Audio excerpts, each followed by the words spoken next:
Hello students, हम पुष्पी पौधों में लैंगिक जनन को पढ़ रहे हैं और लैंगिक जनन की संपूर्ण प्रोसेस को हम 3 घटनाओं में बांटते हैं। निषेचन पूर्व घटनाएं, निषेचन और निषेचन पक्ष घटनाएं। हम निषेचन पूर्व घटनाओं को पढ़ रहे हैं जिसके अंतर्गत हमने पुंकेसर, लघु बीजाणुधानी, परागकण का विस्तृत अध्ययन किया है। उसके बाद में निषेचन पूर्व घटना का जो दूसरा भाग है वो स्त्रीकेसर, गुरु बीजाणुधानी और भ्रूण कोश को हम पढ़ रहे हैं, जिसके अंतर्गत हम गुरु बीजाणुधानी की संरचना या बीजाणु किस प्रकार से अंडाशय के अंदर लगा होता है उसकी संपूर्ण संरचना को हमने देखा है। आज हम पढ़ेंगे गुरु बीजाणु जनन कि गुरु बीजाणु जनन क्या होगा। जैसे हमने पुंकेसर या पुंग वाले भाग में लघु बीजाणु जनन को पढ़ा था, उसके अंतर्गत हमने देखा था कि लघु बीजाणु मात्र कोशिका से लघु बीजाणु बनने की जो क्रिया होती है वो लघु बीजाणु जनन कहलाती है। सेम इसी प्रकार हम जाया की बात करें तो गुरु बीजाणु जनन क्या होगा, तो इसके अंतर्गत आप अपने को ये ध्यान रखना है कि भाई अपने को ये जैसे अंडाशय के अंदर ये गुरु बीजाणुधानी है जिसे अपन बीजांड के नाम से जानते हैं। इसका नॉर्मल सा स्ट्रक्चर अपने को याद रखना है। इस प्रकार का ये स्ट्रक्चर होगा जिसके अंदर 2 अध्यावरण होंगे। पूरा बीजांड चारों तरफ से 2 आवरण द्वारा घिरा होगा जिसको अपन अध्यावरण कहेंगे। ये अध्ययन हो जाएंगे।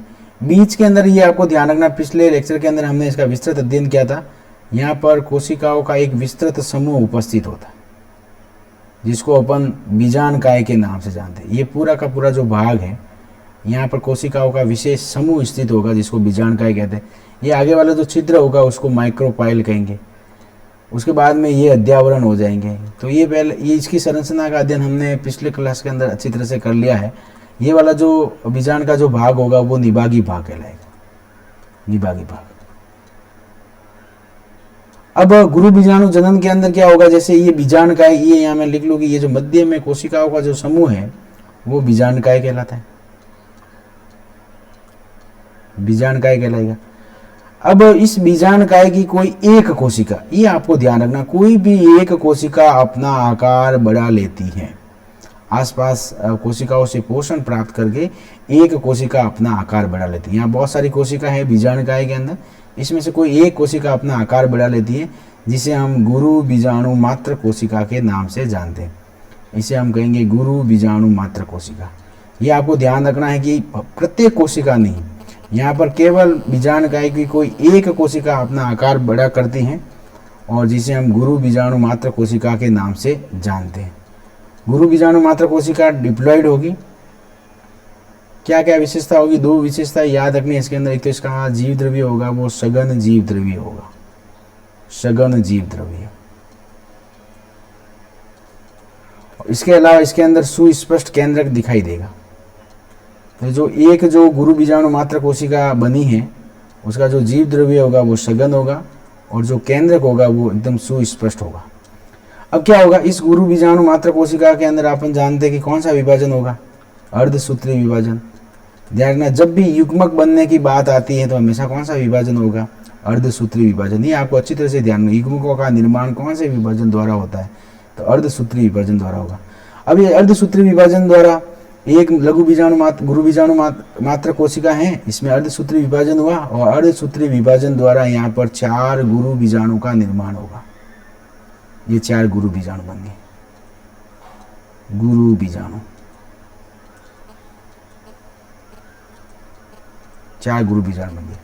तो यहाँ पर इस पूरी प्रोसेस के अंदर अपने को ध्यान रखना कि गुरु बीजाणु मात्र कोशिका में अर्धसूत्री विभाजन द्वारा गुरु बीजाणु बनने की जो प्रक्रिया है उसको हम किस नाम से जाना जाएंगे, गुरु बीजाणु जनन या मेगा स्पोरोजेनेसिस के नाम से हम जानते हैं। तो बिल्कुल सिंपल सी परिभाषा हो जाएगी।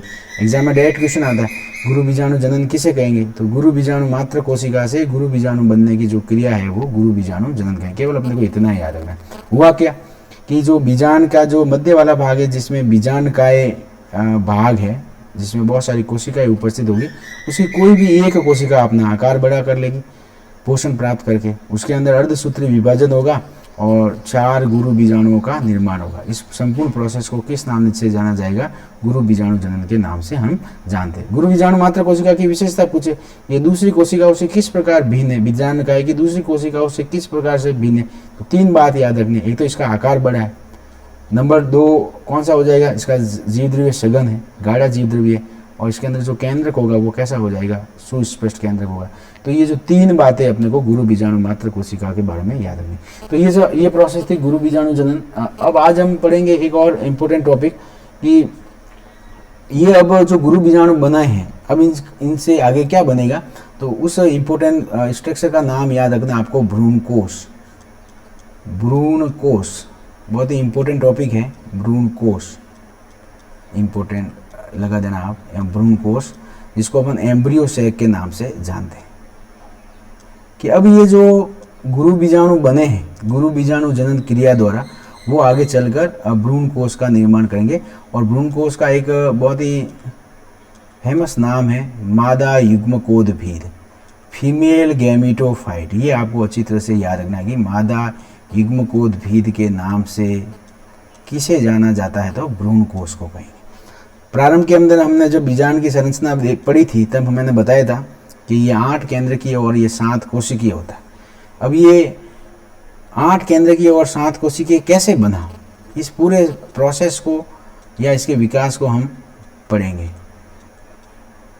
तो इसका विकास कैसे हुआ, तो देखो याद करो, हमने पिछले अभी पढ़ा है कि भाई ये गुरु बीजाणु मात्र कोशिका थी, गुरु बीजाणु मात्र कोशिका थी। कौन सा विभाजन हुआ था, अभी जस्ट पीछे पढ़ा गुरु बीजाणु जनन हमने पढ़ा था। तो गुरु बीजाणु मात्र कोशिका के अंदर कौन सा विभाजन हुआ था, तो अर्धसूत्री विभाजन हुआ था, मियोसिस हुआ था। तो ये हो गया मियोसिस, अर्धसूत्री विभाजन। और जब अर्धसूत्री विभाजन होता है तो एक गुरु बीजाणु मात्र कोशिका से कितने गुरु बीजाणु बनेंगे, 3 बनेंगे। तो 1 2 3 और ये 4। अब आपको ये थोड़ा ध्यान रखना है कि ये 2x से डिप्लॉइड है, द्विगुणित है। तो बनने वाले जितने भी गुरु बीजाणु होंगे वो क्या हो जाएंगे, x हो जाएंगे, अगुणित है। तो ये थोड़ा याद रखना है कि गुरु बीजाणु तो हमेशा कौन से हो जाएंगे, अगुणित। क्योंकि यहाँ पर भी 4 बन रहे, तो इसको भी आप चतुष्क बोल सकते हो कि ये 4 गुरु बीजाणु बने हैं चतुष्क के रूप में। इसमें से ये 3 नष्ट हो जाते, इनमें से ये 3 नष्ट हो जाएंगे, ये आगे भाग नहीं लेंगे इसमें से, और ये एक केवल एक्टिव रहेगा, ये सक्रिय रहेगा।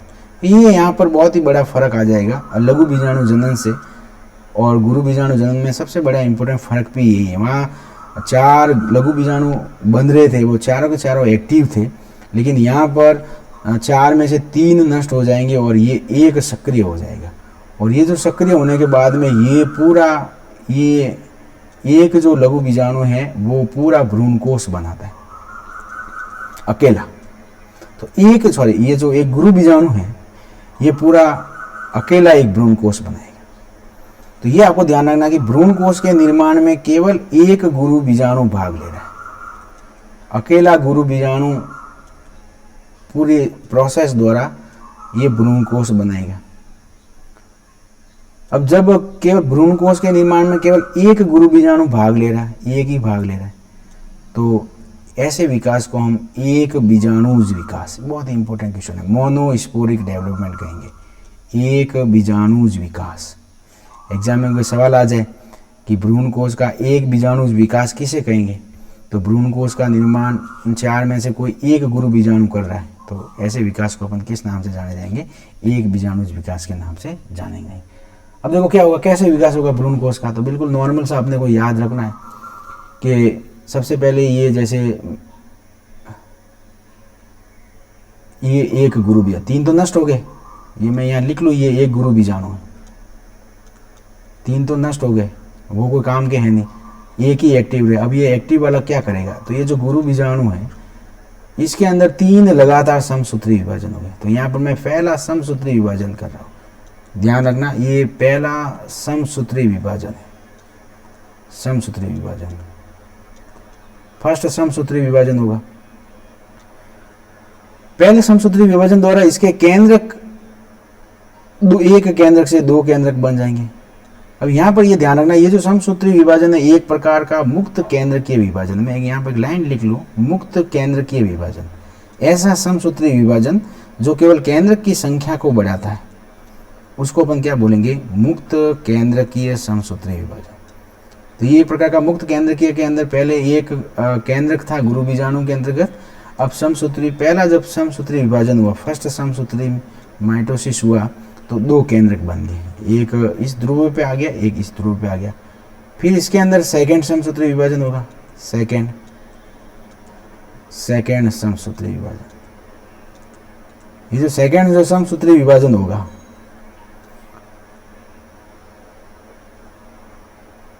अब सेकंड समसूत्री विभाजन हो तो ऊपर की तरफ की कितने केंद्रक बन जाएंगे, 2 केंद्रक बन जाएंगे, और नीचे भी कितने केंद्रक बन जाएंगे, 2 केंद्रक। बस आपको ये ध्यान रखना है कि जो एक्टिव गुरु बीजाणु था उसके अंदर 3 लगातार समसूत्री विभाजन, पहला समसूत्री से 2 केंद्रक बन गए, दूसरे से 4 बन गए, और तीसरा एक और समसूत्री विभाजन हो जाएगा, थर्ड और तीसरा समसूत्री विभाजन। तो लगातार 3 समसूत्री विभाजन होने से एक गुरु बीजाणु के अंदर 8 केंद्रकों का निर्माण हो जाएगा। ये 8 केंद्रक बन गए, 4 ऊपर की तरफ बना लेता हूं मैं, ये 4 नीचे की तरफ बना ली, देख लो। तो केवल और केवल यहाँ पर केंद्रकों का ही निर्माण हो रहा है, केंद्रक की संख्या बढ़ रही है, तो ये कौन सा समसूत्री विभाजन हो जाएगा, मुक्त केंद्रकीय है। अभी कोशिका भित्ति नहीं बनी है, कोशिका ही नहीं बनी है यहाँ पर। चलो सर, अब देखो इसमें क्या हो गया, इसके अंतर्गत ये जो 8 केंद्रक बने उसमें से ये यहाँ से एक केंद्रक मध्य में आ जाएगा, और इधर से ये एक केंद्रक मध्य में आ जाएगा। तो नेक्स्ट स्टेप में अगर अपन डायग्राम बनाने की कोशिश करेंगे तो ये गुरु बीजाणु हो गया, 3 केंद्रक तो ऊपर रह जाएंगे, 1 2 और ये 3 ऊपर रह गए, 3 नीचे रह जाएंगे, ये 1 2 और ये 3 नीचे रह गए। अब 2 केंद्रक में आ गए, ये 2 केंद्रक में आ गए, तो टोटल अब इनके चारों तरफ अब कोशिका भित्ति का निर्माण शुरू हो जाएगा। प्रत्येक केंद्रक के चारों ओर कोशिका भित्ति का निर्माण शुरू हो जाता है। ये कोशिका भित्ति का निर्माण शुरू हो गया, ये हो गया। अब ये ध्यान रखना कि ये जो बीच वाली जो दोनों केंद्रक है ये एक ही कोशिका के अंदर स्थित होते हैं। एक ऐसी कोशिका का निर्माण होगा जिसके अंदर ये दोनों केंद्रक एक ही कोशिका के अंदर स्थित होते हैं। तो पहले मैं तो मैं इस बीच वाली का नाम लिख लेता हूँ, इसको अपन केंद्रीय कोशिका या फिर ध्रुवीय कोशिका के नाम से जानते हैं। 2 नाम है इसकी, सेंट्रल या पोलर सेल, ध्रुवीय कोशिका। ये ध्रुवीय कोशिका हो जाएगी। क्या विशेषता है इसकी, तो कि भाई इसके अंदर 2 अगुणित केंद्रक है। अब ये भी आपको ध्यान रखना कि ये गुरु बीजाणु अपने आप में अगुणित होता है, तो ये जो केंद्रक बना है वो भी x होगा, ये भी x होगा, मतलब अगुणित होंगे। तो 8 केंद्र कैसे हो जाएंगे, अगुणित हैं। तो केंद्र वाली जो कोशिका है इसके अंदर 2 अगुणित केंद्रक स्थित होंगे। ये जो नीचे वाली जो तीनों कोशिका है, इसको अगर मैं कॉमन नाम लूँ, ये तीनों कोशिका है, तो इसके अंदर ये जो दोनों साइड वाली जो कोशिका है वो सहायक कोशिका कहलाती है, सहायक या सहायक कोशिका पे कहलाते हैं, सिनेरिट सेल, सहायक कोशिका। और इसके अलावा सहायक कोशिका के अलावा जो ये बीच में जो कोशिका है, देखो नाम थोड़ा याद रखना है कि ये दोनों साइड वाली कोशिका है तो क्या नाम हो जाएगा, सहायक कोशिका है। और इसमें ये बीच वाली जो कोशिका है इसको अपन अंड कोशिका कहेंगे, अंड कोशिका। और अंड कोशिका का जो दूसरा जो नाम है उसको अपन किस नाम से जाने जाएंगे, मादा युग्मक कहेंगे। बस यही आपको याद रखना, हमें मादा युग्मक की ही ज़रूरत है कि मेल गैमेट कहाँ बनेगा, तो भ्रूण कोश में बनेगा। तो यहाँ पर ये ध्यान रखना, ये 2 तो सहायक कोशिका है और ये एक अंड कोशिका है, ये वाली। इन दोनों को मिलाकर अंड समुच्चय के नाम से जानते हैं। अब वो एग्जाम में क्वेश्चन आ जाए कि भाई अंड समुच्चय के अंदर कितनी कोशिका है, तो 3 कोशिका है। कौन कौन सी है, तो 2 तो सहायक कोशिका है और एक कौन सी हो जाएगी, अंड कोशिका हो जाएगी। इसके बाद में अब आ जाते हैं ऊपर वाली कोशिका। ये जो 3 जो ऊपर है ये निभागी भाग की तरफ स्थित होगी, और जो निभागी भाग की तरफ जो स्थित होगी उसको अपन किस नाम से जानते हैं, प्रतिव्यांसत कोशिका के नाम से जानते हैं, प्रतिव्यांसत कोशिका, एंटीपोडल सेल। तो एक बार मैं वापस रिवाइजन करवा दूं, हमारे पास में हमने गुरु बीजाणु जनन द्वारा 4 गुरु बीजाणु बने थे, उसमें से 1 गुरु बीजाणु नष्ट हो गया था, 3 गुरु बीजाणु नष्ट हो गए थे, 1 एक्टिव था। उस एक्टिव गुरु बीजाणु के अंदर लगातार 3 समसूत्री विभाजन होंगे। ये समसूत्री विभाजन मुक्त केंद्र के विभाजन होते हैं, जिसके कारण इसके अंदर 8 केंद्र का निर्माण होता है। 8 में से दोनों ध्रुवों पर 4-4 केंद्र का निर्माण होगा, और फिर ये 8 केंद्रक मिलकर 7 कोशिकाएं बनाते हैं। अब देखो 7 कोशिकाएं कैसे बनी है, तो बीच वाली जो केंद्रीय व ध्रुवीय कोशिका है उसके अंदर 2 केंद्रक है। ऊपर वाली 3 कोशिका है जो निभागी भाग की तरफ स्थित है, वो कौन सी हो जाएगी, प्रतिव्यांसित कोशिका। जो माइक्रोपाइल या अंड द्वार की तरफ स्थित कोशिकाएं होती है उस समुच्चय को अपन क्या बोलेंगे, अंड समुच्चय। अंड समुच्चय में क्या क्या आ जाएगा, 2 तो सहायक कोशिका आ जाएगी और एक क्या हो जाएगा, मादा युग्मक या अंड कोशिका आ जाएगी। तो ये पूरी प्रोसेस को हमने पढ़ा है। तो ये जो संपूर्ण जो प्रोसेस है, अभी आपको ध्यान रखना है कि लास्ट के अंदर जब परिपक्व भ्रूण कोष बन जाएगा, अब ये जो भ्रूण कोष बन जाएगा, बताओ कितने कोशिका का है? तो कोशिका तो पूछे तो कौन सी कोशिका हो जाएगी? 7 तो क्या हो जाएगी, कोशिका है। और केंद्रक पूछे कि बनने वाले भ्रूण कोष में कितनी कोशिका, तो ये 7 कोशिकीय और प्लस 8 केंद्रकीय होगा। कितने केंद्रक बनेंगे इसके अंदर? 8 केंद्रक बनेंगे, 3 ऊपर 3 नीचे और 2 बीच में। 7 कोशिका, 3 ऊपर की तरफ 3 नीचे की तरफ और 1 कोशिका सेंटर के अंदर बनेगी जिसके अंदर 2 केंद्रक होगी। तो इस प्रकार से होगा जो भ्रूण कोष होगा उसको पॉलीगोनम भ्रूण कोष कहेंगे। ये शब्द आपको याद रखना, पॉलीगोनम भ्रूण कोष, पॉलीगोनम भ्रूण कोष कहेंगे। अब इंपॉर्टेंट आपको ये याद रखना कि पॉलीगोनम भ्रूण कोष, ये एग्जाम में पूछते, पॉलीगोनम भ्रूण कोष होता है 7 कोशिकीय और 8 केंद्र के। वेरी इंपॉर्टेंट क्वेश्चन याद करना, ये बहुत ही आज का सबसे इंपॉर्टेंट क्वेश्चन यही है कि ये भ्रूण कोष हो जाएगा। इसके अलावा एक चीज अभी मैंने आया था, मोनोस्पोरिक। अब बताओ ये जो भ्रूण कोष बना है अपने पास में, उसका निर्माण कितने लघु बीजाणुओं से हुआ है? तो एक जो लघु बीजाणु था वही, उसके अंदर 3 समसूत्री विभाजन हुए और वो पूरा का पूरा वो लघु बीजाणु भ्रूण कोष बना है। तो ऐसा विभाजन क्या बोलेंगे अपन? एक बीजाणुज विकास या मोनोस्पोरिक डेवलपमेंट के नाम से इसको जानते हैं, बीजाणुज विकास। इस प्रकार से भ्रूण कोष का विकास हुआ। तो ये आपको पूरी प्रोसेस याद रखनी है। तो ये एग्जाम में शॉर्ट टाइप से सीधा क्वेश्चन आते हैं। अब जैसे एक डायग्राम है मेरे पास में, अपना डायग्राम बताओ आपको कि डायग्राम था एक,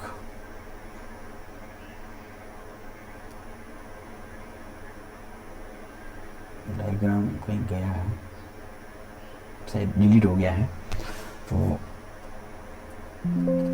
कोई बात नहीं, कल मैं इसका डायग्राम बताऊंगा आपको।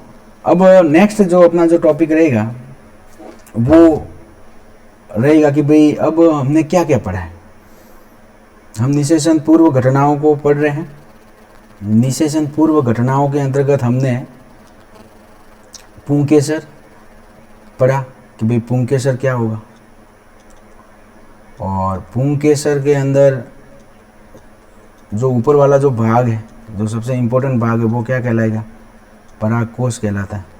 याद करो, परागकोश ऐसा स्ट्रक्चर बनाया था हमने, बाइलोब्ड स्ट्रक्चर, ये परागकोश था।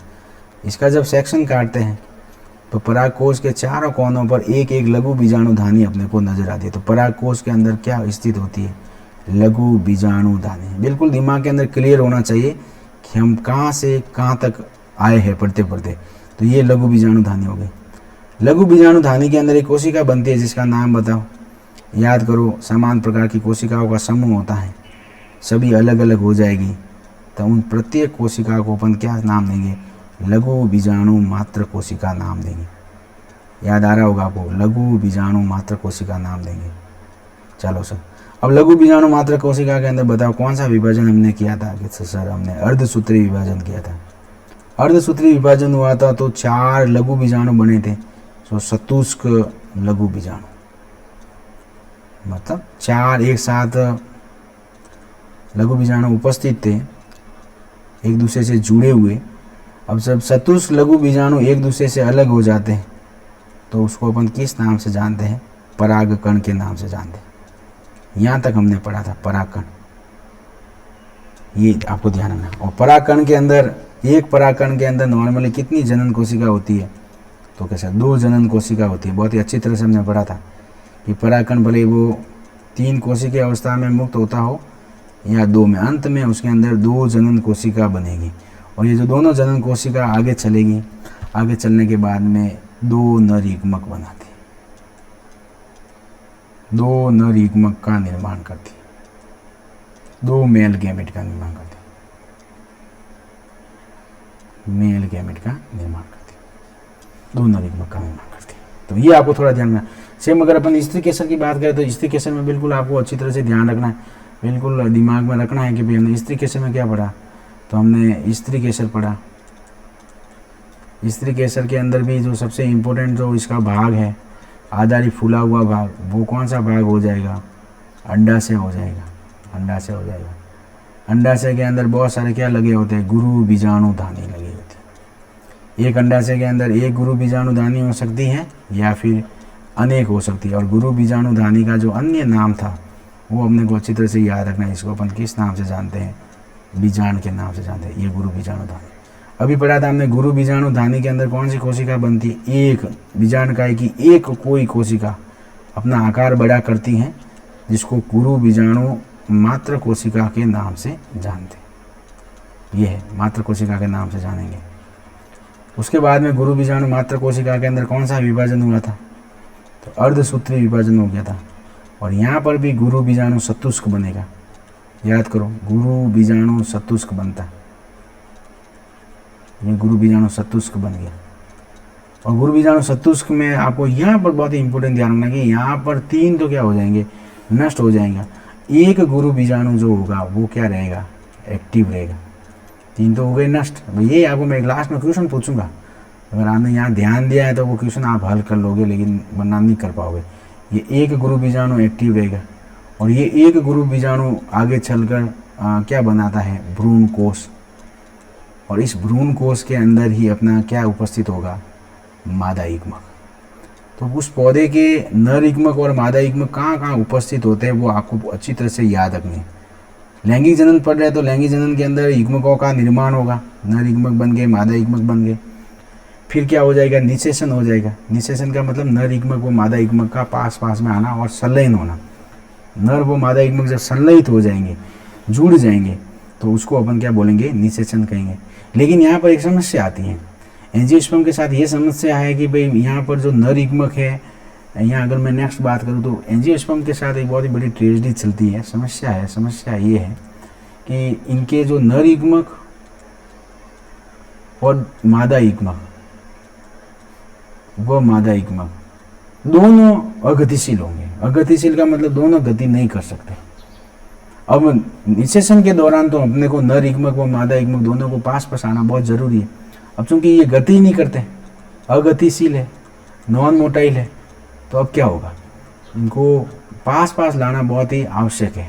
तो पौधों ने प्रकृति के अंदर विकास की प्रक्रिया के दौरान कि नर युग्मक व मादा युग्मक दोनों खुद तो अगतिशील होंगे, नॉन मोटाइल होंगे, अचल है, तो इनको पास पास लाने के लिए प्रकृति ने एक खूबसूरत व्यवस्था कर रखी है। उस व्यवस्था का नाम है परागण। कौन सी प्रोसेस है, परागण। खुद तो नहीं आ पाएंगे, लेकिन एक प्रोसेस चलेगी परागण। इस परागण की सहायता से नर युग्मक व मादा युग्मक एक दूसरे से पास पास में आएंगे और उसके बाद में इनके अंदर निषेचन की क्रिया होगी। तो हमें निषेचन पढ़ने से पहले हमें एक सबसे इम्पोर्टेंट प्रक्रिया को पढ़ना पड़ेगा पौधों के अंदर, जिसको अपन किस नाम से जाने जाएंगे, परागण के नाम से जानते हैं।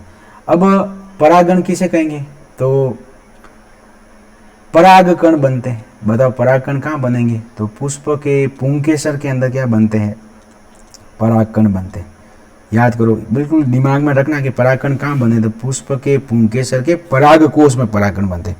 अब वहां से वो परागकण स्त्री केसर की वर्तिकाग्र तक पहुंच रहे हैं, ये आपको ध्यान रखना है। कोई भी सेम पुष्प पे आ सकते हैं, दूसरे पुष्प पे जा सकते हैं। तो पराग कणों का, ये जैसे मैं यहाँ पराग कण बना दूँ, वातावरण के अंदर जब इनका विस्फोटन हो जाएगा, वातावरण के अंदर ये मुक्त हो जाएंगे, तो किसी भी स्वयं के पुष्प की वर्तिकाग्र पे आओ भले, या किसी दूसरे पुष्प की वर्तिकाग्र पे पहुँचो, बस किसी भी विधि द्वारा, कोई भी माध्यम हो सकता है।